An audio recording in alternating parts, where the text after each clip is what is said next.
Good day, my name is Nicola, and in this video I will explain the partial differentiation of an implicit function. Okay, so first it's necessary to understand what an implicit function is, and as written here, an implicit function is a function with multiple variables where a variable is a function of the other variables. So here we have an example, function z. Z is equal to x squared plus fx. Here it mentions a variable is a function of the other variables. Fx is a function of x. Okay, so that's an implicit function. Now, partial differentiation of the implicit function gives the partial derivative of that implicit function. All right, so given fxy, the partial differentiation of x in terms of y, x and y are terms within this function, so the derivative of x in terms of y is equal to, and this is the formula, negative f in terms of y divided by f in terms of x.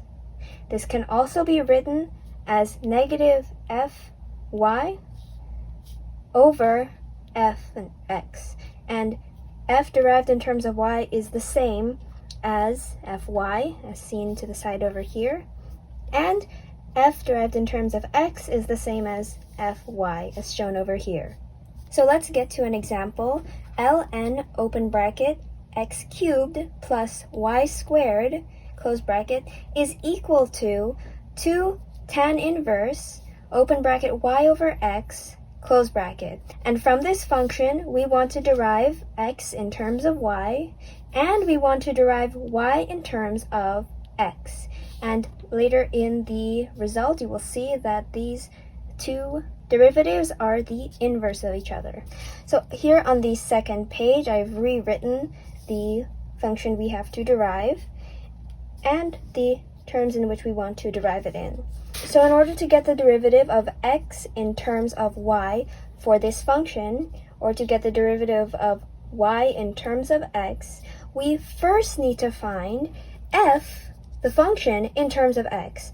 And we need to find f in terms of y as well.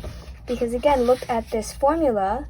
X derived in terms of y is equal to negative f in terms of y over f in terms of x, which is why we need to find f in terms of x and derive f in terms of y.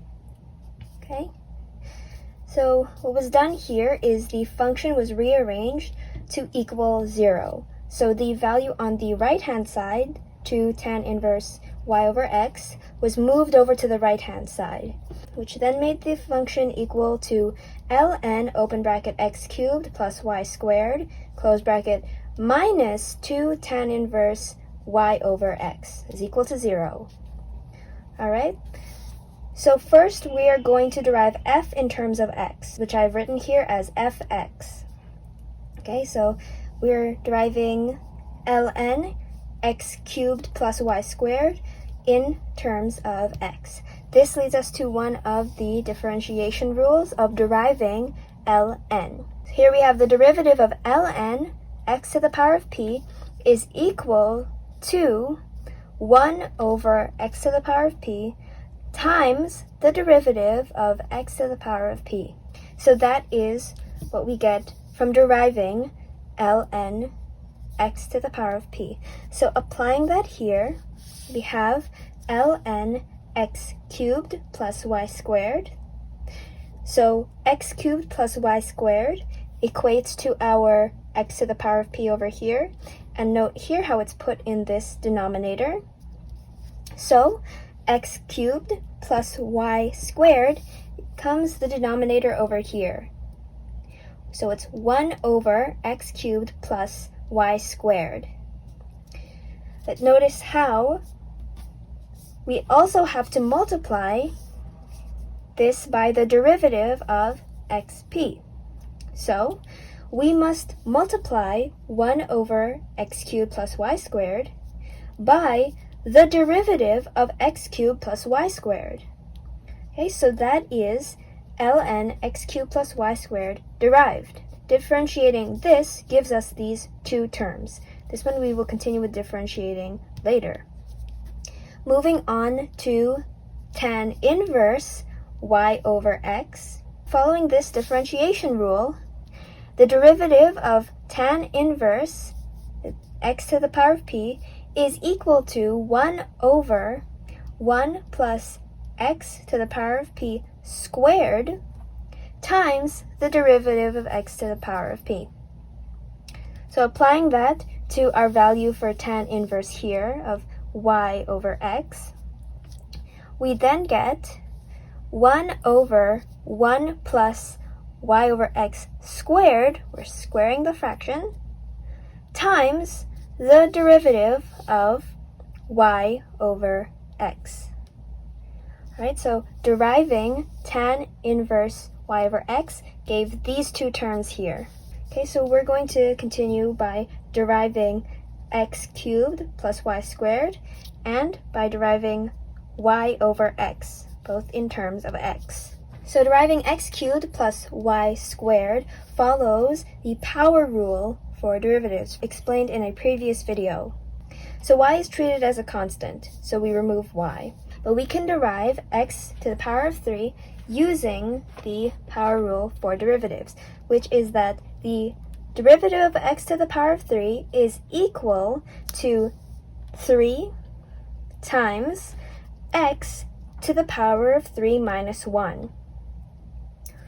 3 minus 1 is 2. So the derivative of x cubed is equal to 3x squared. And you'll remember this from a previous video explaining the power rule for differentiation. Continuing with this side of the function, we are deriving y over x in terms of x. This leads to another differentiation rule, where the derivative of 1 over x, when derived in terms of x, is equal to negative 1 over x squared. Okay? Again, y is a constant being multiplied by x. Alright? So deriving this 1 over x, which is then multiplied by y, we get negative y over x squared, which is the exact same as this, except it's just multiplied by y because y is the constant here. Okay, so we've now derived all of our terms. Now it's just time to multiply it out. So 1 over x cubed plus y squared times 3x squared is equal to 3x squared over x cubed plus y squared. So this is just moved to the numerator of this fraction. Okay, we then get negative 2, open bracket, negative 1 times y, because we multiply these fractions by each other. And when you multiply fractions, you multiply the numerator of the first fraction by the numerator of the second fraction, and you multiply the denominator of the first fraction by the denominator of the second fraction. Okay, so this is why it's negative 1 times y, because this is 1 and y, so 1 times y. Then we multiply 1 plus y squared over x squared by x squared from the denominator of this fraction, which is why this is in brackets over here, because the entirety of this denominator, 1 plus y squared over x squared, is multiplied by the x squared from this fraction. So continuing onward, we can multiply out x squared by this bracket. That then gives us this line over here, which is negative x squared plus y squared times x squared over x squared. Because we multiplied x squared by 1, that gave us x squared. We multiplied y squared over x squared by x squared, so that put x squared in the numerator over here. So here we have x squared in the numerator and x squared in the denominator. They cancel each other out, which leaves us with the final answer, since they cancel each other out, then becomes x squared plus y squared. Okay? And we finish off by multiplying -2 by this fraction, which also has a negative in it, resulting in a positive. This final answer, the derivative of f in terms of x, is equal to 3x squared over x cubed plus y squared plus 2y over x squared plus y squared. So we derived f in terms of x. Now we need to derive f, our original function, in terms of y, because remember, we are deriving x in terms of y, and to be able to do that, we need to have the derivative of f in terms of x, which we got right here, but we also need the derivative of f in terms of y, which we are going to calculate over here. So here's the derivative of the equation written in terms of y, and we apply the same rules, the same derivative rules used in deriving f in terms of x. We use the same derivative rules because we are again working with the derivative of ln, seen here, and we're again working with the derivative of tan inverse, as seen here. So this actually looks very similar to how we derived in terms of x, it's just derived in terms of y this time.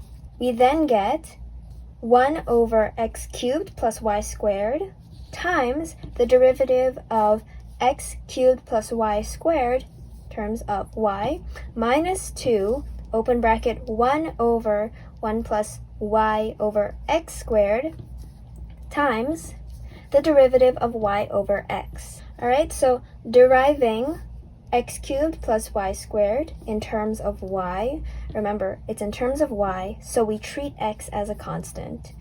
And x is not multiplied by y, so it is equal to 0. We do not include it here. Now, deriving y squared in terms of y, again, follows the power rule that was used earlier. So the derivative of y squared in terms of y is equal to 2 times y to the power of 2 minus 1. 2 minus 1 is 1, so it then becomes 2 to the power of y to the power of 1, which is just y. So the derivative of x cubed plus y squared in terms of y is just 2y. Alright, now moving over here, we are deriving y over x in terms of y. So you can actually also apply the power rule to deriving y over here, because as stated here, this is actually y to the power of 1. We just don't write the 1 because we know that y to the power of 1 is equal to y. So following the power rule, we have an invisible 1 here. So 1 times y to the power of 1 minus 1, and 1 minus 1 is equal to 0. That becomes 1 times y to the power of 0. Again, this is explained in a previous video involving the power rule. 1 times y to the power of 0 is the same as 1 times 1, because any number to the power of 0 is equal to 1. So the derivative of y over x in terms of y is equal to 1 over x, because the derivative of y in terms of y is simply 1.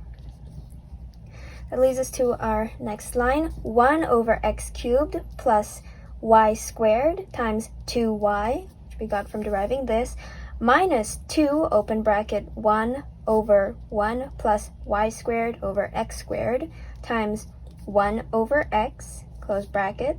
So now we're going to continue with multiplying out the terms. So these two terms become 2y over x cubed plus y squared minus 2 open bracket 1 over x squared plus y squared over x squared. Now you might be wondering, where did this x squared over here come from? Well, from the previous line, we wanted to add 1 to y squared over x squared. But because 1 does not have the same denominator, we multiplied 1 by x squared so that it can be added, so it can be a part of this fraction, which gave us x squared plus y squared over x squared. Because when we multiply 1 by x squared, to retain its value, we do x squared over x squared is equal to 1, right? And then we plus y squared over x squared. And remember, x squared over x squared, that's equal to 1. And now they have the same denominator, so they can be added together as x squared plus y squared over x squared. And so that is what was done over here in this bracket. And this bracket is multiplied by x, because up here we are multiplying two fractions. So the numerator is multiplied by the numerator. 1 times 1, that's 1. So this bracket down here is multiplied by the other denominator, x. So it's 1 over, open bracket, x squared plus y squared over x squared, close bracket, times x. It's the denominator times x. And note how for this fraction inside the denominator, it is being divided by x squared. And this fraction in the denominator is multiplied by x. So this x we're multiplying over here cancels out one of the x's in the denominator, thus changing this fraction into 1 over x squared plus y squared over x. Because this multiplied x here, this x is multiplied by this denominator fraction, this cancels out one of the x's, the bottom here. Okay, so we then get 1 over x squared plus y squared divided by x, right? And you'll see here that there's an arrow pointing from the denominator x to the 1 up here. That is because this x is actually moved up to the numerator. And why this happens is because this fraction is equal to 1 here, 1 divided by the fraction x squared plus y squared over x. Because see how 1 is the numerator and this fraction is in the denominator. Okay, so it is equal to 1 divided by x squared plus y squared over x. When you divide a fraction, you change the numerator with the denominator and the denominator with the numerator. So it then gives us x over x squared plus y squared. So see how this is the inverse of this. That is why there is an arrow pointing that this x here goes on top to the numerator here, because that is essentially what happens when you divide 1 by x squared plus y squared over x. X becomes the numerator, x squared plus y squared becomes the denominator. Okay, so with this, we have to multiply this fraction, which is equal to this, by -2.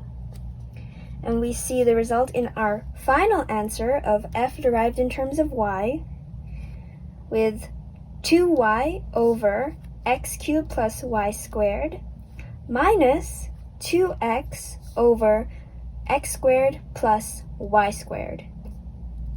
Because we multiplied this -2 by x over x squared plus y squared. That's where we get this from. In this first part, we successfully derived f in terms of x and f in terms of y.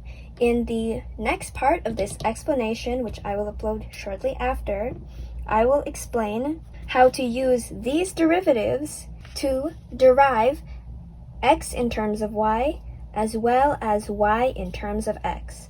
Okay, so this is the first part of partial differentiation of an implicit function, and keep you updated on the next video, which will continue with deriving x in terms of y and y in terms of x. Please consider subscribing and liking the video if it helped you understand the concept so far.